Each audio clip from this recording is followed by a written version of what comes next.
លៀងកកក្រឹមក្រហឹមគំរាមដួងចិត្តមេឃខ្មៅងងឹត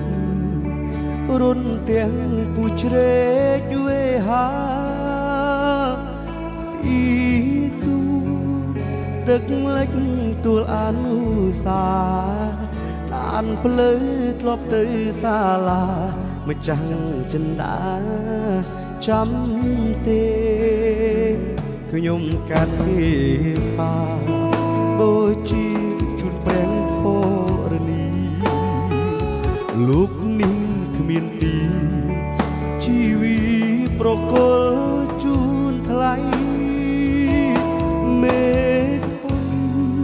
ភ្នំខ្ពស់ជួយជាស័ក្តិសិទ្ធិអ្នកតារក្សាដើមជ្រៃបនទុនស្រីឲ្យនាងយល់ចិត្តទឹកភ្លៀងហូរលីនឹងទឹកភ្នែកឲ្យខ្ញុំស្រណោះពុតពេការរួមថ្នាក់រៀននឹងស្រីអោទឹកភ្នែកអ្នកហូរមកធ្វើអ្វីក្រែស្អស់ស្រីគេឈប់មេតាទឹកបឹងធំធីលូលេតាំងពីក្មេងវ័យរសៀលកងព្រៃលើកហាត់បួងសួងទេវតាអារៈព្រៃភ្នំជុំចិត្តជីវ៉ាខ្ញុំកាត់ថ្វាយគេសាសូមតែចិត្តអានាងប្រណី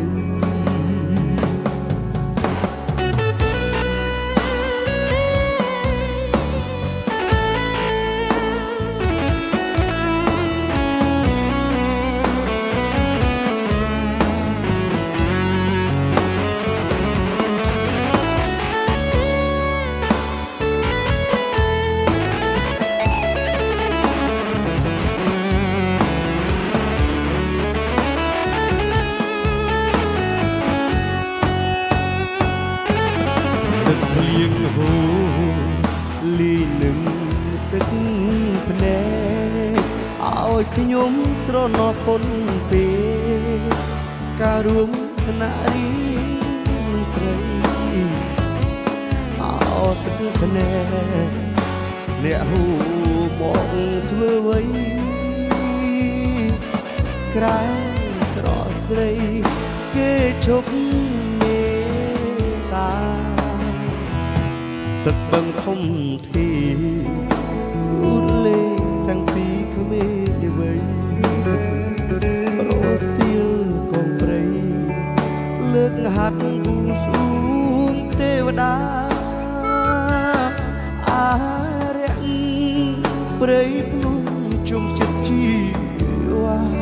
ខ្ញុំកាត់ថ្វាយគេសាសូមតែចិត្តដានាងប្រ